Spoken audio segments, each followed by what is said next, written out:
Welcome back to another episode of Flawless Fantasy Football, and you are tuned in to Week 3 waivers. Week 3, baby. That's right, we back in the house. First time, press like, jump in the comments, let me know if you get any substance out of this video. All right, guys, it's Week 3. Don't need anybody spazzing like, oh, I gotta get rid of this guy. Oh, sure, like some guys, you know what I'm saying, you can just tell. But if they have no type of potential, no type of a ceiling, yeah, get rid of those guys and replace them. But if they got a ceiling, chill. I'm always tell you guys, Jonathan Taylor was freaking, they wanted to kick him out of fantasy town last year. He hasn't done anything, he said. Then boom. Once he scored week 3, I believe it was, boom. And people probably sold him for a bag of chips.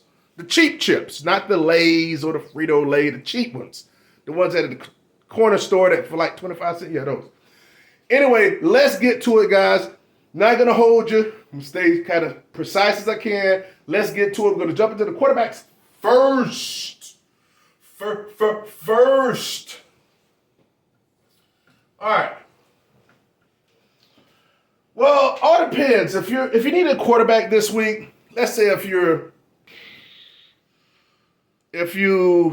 got your quarterback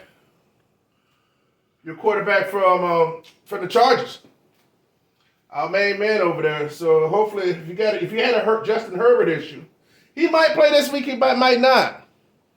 But if he doesn't, let's scroll down the wide receivers. Let's scroll down to quarterbacks. Get your life together. Flawless. All right. Carson Wentz.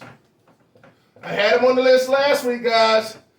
I know maybe people didn't believe in him, but you got to believe in Carson Wentz while it's hot. You got to get in it while the getting is good. Carson Wentz in the first, he's been balling, man. He's been balling. That's what I mentioned last week. It's just not the Terry McLaurin show, okay? He has 3 receivers over there. He has McLaurin, he has Dotson, and he got Curtis Samuel. He got McKissick. He got receiving options, okay? So he's an excellent play this week, in my opinion, if you need a quarterback. Now he does play the Eagles, and the Eagles did put the clamps on Minnesota and Mr. High-Flying number 18. See, let me pause real quick. See how everybody's so jacked up and geeked up by Justin Jefferson? Oh, Justin poured it all over me. Put it all over my chest. But what did he do last week? What did he do last night? What did he do? Everybody that had Justin thought he was going to pop, didn't he? But he didn't. He was pedestrian. Wide receivers, unless you're Cooper Kupp, damn near volatile. And he'll have some games where he'll score single digits. Maybe not that many, but it'll be some. So chill. Everybody don't owe guys freaking gusto performances every week. Stop being so spoiled. Carson Wentz is number 1 on the quarterback list. Number 2. Oh, man. I'm going to put Joe Flacco up here. That's going to sound crazy, but I'm going to tell you something. The dude's playing well. They letting him throw the ball around like crazy. Joe Flacco had 21 points week 1, 32 points week 2. 32 points week 2. That is not nothing to be freaking laughing at. Joe Flacco has those weapons, and ascending rookie drafted number 10 overall in this year's draft. He has weapons over there. A plethora of receivers as well, just like Carson Wentz. So, as long as they open up the playbook for him and let him throw it around, he should be just fine. They play against Cincinnati week 3, and don't seem like Cincinnati's wrapped too tight. I know a lot of people that was wrapped up into Joe Burrow, and that ain't working out too well.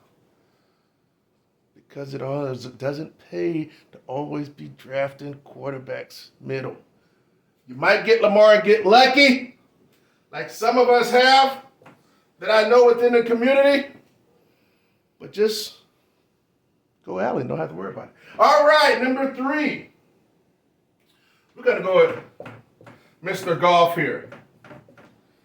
Mr. Golf been balling too, man. I mean, hell, how can you not ball when you got Amon-Ra on your damn team? Ah, damn. I'm going to be putting out a YouTube short about Amon-Ra St. Brown. Granted, I only have a few teams, so I ain't got them on them. But my point is, I'm going to challenge anybody to show me that they had Amon-Ra St. Brown in their top 12 wide receiver list like yours truly did. Because y'all know I had him as in the top 12 of wide receiver 1. And look how he popping off. But nobody else can put him up there because they got to be safe and put him around wide receiver 20 and crap. You know?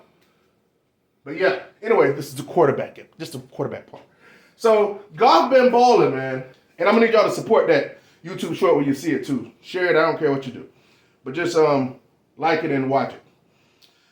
Let me tell you, let's say we had Golf here. Golf went 20 points week 1, and he went 30 points week 2. Now he goes up against Minnesota and then Seattle. Golf, Mr. Jared Goff is in a good spot to put up more fantasy points. A lot of people are playing around with the Oakland quarterback. Man, Oakland's in a little bit disarray too. You know, he had like 17 points in the first half. The quarterback over there, Carr, ended up with like 21. Upset one of their managers pretty bad. I'm not going to mention his name. Number 4. Now, I hate to write this guy down here, but I have to. If he does do well this year, if he doesn't score this week, if he doesn't score like well over 22, 23 points, he deserves to be cut off all rosters and put on everybody's Burn Bridge team that happens to use him this week. And that's Justin Fields. Justin Fields plays against Houston, and he should be able to have his best game. He should have his best game of the year, this week, in week 3.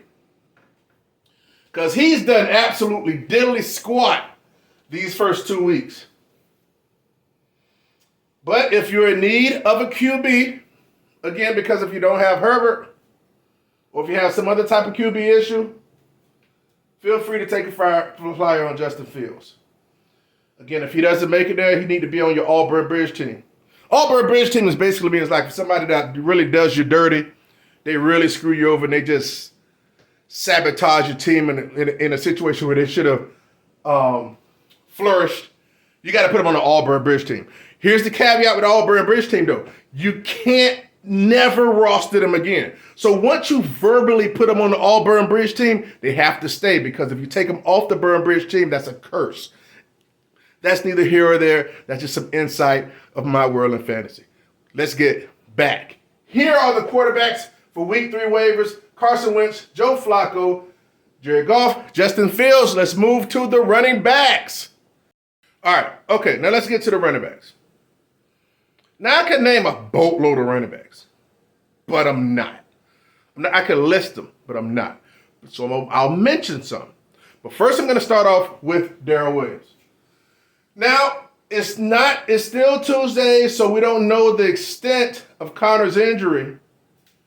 But if he misses a week or 2, he doesn't think it's too serious. But if he misses some time, Darrell Williams seems to be the beneficiary. Main beneficiary. He had 8 goal line carries. He came in and got the majority of the work in Arizona. Now, Arizona does not look good on offense at all. They look like a hot mess. But it's kind of hard to trust these doggone coaches because this is the same team that said that Eno Benjamin had the number 2 spot on lock. Then they come out and they do that week 2. That's why you have to go by what you feel with a lot of this. Oh yeah, see my Jacksonville Jaguar little thing? I wore this before, but I turned it around. I got this from Jacksonville up the street. Y'all know I'm a Florida boy, so yeah, I done went up the road. I done bought me this. It's probably pretty old. It's probably about 7, 8 years old. But, so I decided to go ahead and represent them today since they're doing all right. But don't get it twisted. I ain't no Jag fan. All right, let's move forward. So you got to watch what they say, So you can take a chance on Eno Benjamin if you find out later in the week that he's definitely going to be out. If you want to be into part of that backfield, totally up to you. This is tough. I'll put him up here anyway, but you got to be really freaking desperate for this crap, man. That's Mark Ingram. And he had 10 rushes for 60 yards. That's a pretty good clip, so he must have busted a few, or at least one. He had 2 passes, and he lost a fumble. I don't see much to that. You know what I'm saying? Well, but, I hate recommending people to you guys that aren't and will not be NMs. And what are NMs? Yes, needle movers. He's not that, but if you want somebody that's actually going to give you a little bit of something, you go ahead and put him in there. But I wouldn't be doggone drafting. But it's totally up to you. You might be a Mark Ingram freaking advocate. I don't freaking know. All right, now, here, I'm going to pause right here. I'm going to mention these guys. Mostert, McKissick. Some people are into that. Mostert got all the snaps. Miami is disinterested in running. Definitely running in touchdowns. So I'm not in the business of picking a running back there. No running back upside. Plus, they'll still split some regardless. McKissick is McKissick. They got to be getting blown out for him to be getting receiving work. Not going to be much rushing workload, but I'll mention those two anyway. All right, number 3. Tyler Algier. Now, that's the Ricky out of Atlanta. I've been talking him up a little bit, and I talked him up a little bit in the offseason. These are the type of people that's going to be helpful to you on the back end. But sometimes you got to look and see if things are going to happen a little bit beforehand. Because, like I said, the dude over there got on IR. That was the number 2 running back. He's on IR. Plus, we got to understand that Cordell Patterson is not built. He is not built like Noah built. Like, he's not built, though, to be carrying the workload. And one little nick up of Cordell Patterson, and it's going to be all Tyler, all him. So, I know it's a roster spot, but, instead of having freaking 6 wide receivers on your benches, sometimes you got to take a shot at a home run running back. Speaking of home run running backs, I'm going to go with Jordan Mason. I've talked about him. They tried to hide him. They're trying to hide him. Shanahan tried to hide him and try to put everybody in front of him.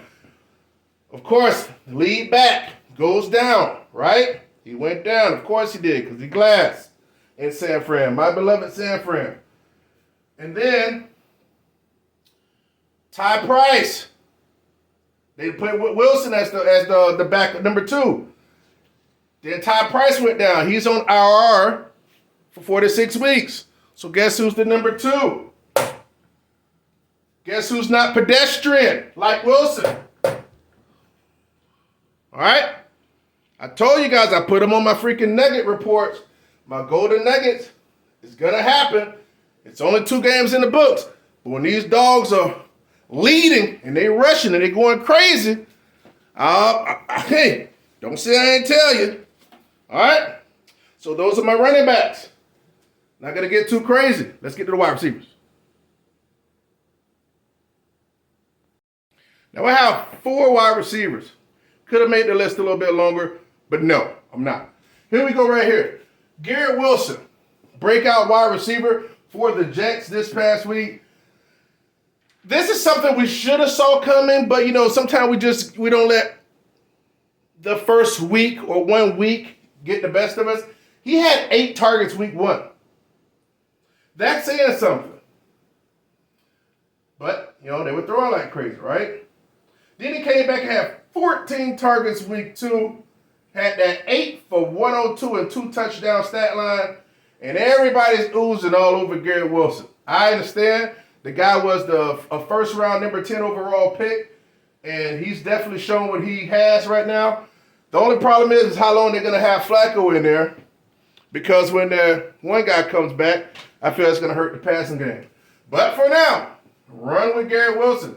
He's the hottest pickup this week. Noah Brown, 91 yards and a touchdown. Hey, listen, will I be going too far to say this might be the number 1 wide receiver actually in Dallas? Because we know it ain't CeeDee Lamb, right? CeeDee Lamb. He earned that hammer nigger. But Noah Brown, he actually has a nice rapport with the backup with the current quarterback now. So they've been throwing at each other's second team and stuff all the time. So there's a lot of familiarity there with Noah Brown and the current quarterback. And Greg Dortch had him on the list last week. He got another 55 yards and a TD this week. They play against the Rams, Carolina, and Philly coming up next. And Sterling Shepard. Now, a lot of people are like, Sterling Shepard, yeah. But you know, here's the deal. Kadarius Toney and the other rookie that's over there that was in the slot, they're hurt or either just not in the game plan. So I don't know what's up with Toney. I don't think the team likes him. Something's up with that dude. The talent's there, but he glass as hell. But Sterling Shepard he's reliable, man. And the guy had 10 targets. It didn't turn into much. He had 10 targets, but he had a little 6 for 34 stat line, but he caught a bomb week 1, remember? So he's the number 1 over there. So keep an eye on Sterling Shepard if you need somebody or if you're doing a little deep DFS type play or something. But, hey, man, it seemed like he got it all to himself. 10 targets, and only the second person closest to him was Richie James that had 6. Sterling Shepard, don't be surprised. Let's get to the tight ends. Tight end time. All right. Now, let me stay here first. Let me give you a little caveat. I did not put these guys in order and how I see fit. It's up to you to decide, okay? Because I tell you, picking these tight ends is like shaking them up, 7-11, backdoor Lil Joe. I don't know if a lot of y'all catch that reference, but nevertheless, it's like Russian roulette. You can probably have 3 of them that's going to do good out of 5, and you'll probably, the first 2 that'll be on your list will probably be the ones that suck. So it's up to you guys to decide. But here you go. You got Tyler Higbee. He's actively involved in the Rams offense, and he's been getting a lot of targets. Has stayed on the field. Number 2, you got Irv Gotti Smith. Irv Gotti. That's an inside joke. But he's actually caught a touchdown pass here with Minnesota. And hey, man, they were talking stuff about him on off season, and it seems like he's healthy and ready. Doesn't have that hand issue anymore. Hayden Hurst. Listen, he's been talked up a lot by the QB over there in Cincinnati. I like the way, and I've been liked him when he's with Atlanta. I drafted him then at one point in time as a late round tight end. Did okay the first, maybe first month, then kind of fell off. But Hayden Hurst, you know what I'm saying? He's the guy to pick up that should get a decent amount of targets and definitely like to get you no zeros and no 2s or something like that. Logan Thomas, he caught a touchdown pass as well. A lot of options over there. They should be throwing and trying to keep up with Philly. And Mike Gesicki. Mike Gesicki had, 0 points or something first game, but somehow found a way to get in there and touch pay dirt this past weekend. And with all the emphasis on Tyreek Hill and Waddle, Mr. Waddle boy, he do a little dance like that, Waddle. I think that's a stupid dance too, by the way. You need to find another one. But I guess that's the best one he can get according to his name. Mike Gesicki should be able to eat some knowing everybody else is over there. All right, quick defenses.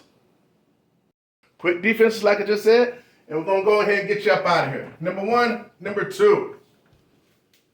The 2 that stood out to me, they'll probably be free agents. Probably others are free agents. It depends on your league. Are the Eagles. Their next 2 games are against Washington, which they should win, okay? And if there is a game where Wentz shows his true colors, it'll probably be this one. But Eagles, they play Washington, and next week, week 4, they play Jacksonville. It's juicy Jacksonville. Number 2 for this week is Kansas City. They play against Indianapolis. They should be able to run up the score. Jonathan Taylor need to get his early and often before the score gets ridiculous. And Matt Ryan's going to have to try to use his arm. Yeah, that noodle arm that's already washed. That's it, guys. Week 3 waivers, defense, Eagles, in Kansas City. Hope you enjoyed the show. Hope you got something out of it. Find a level of a conviction in the players that you freaking draft and you pick up and put them in the lineups. Don't beat yourself up over, oh, this guy, that guy. Have a strong level of conviction. Have your core, supplement the guys that you're adding to that core and push them out there. Like a baby, like a mother bird with the babies. They don't want to get out there, they push them out. Guess what?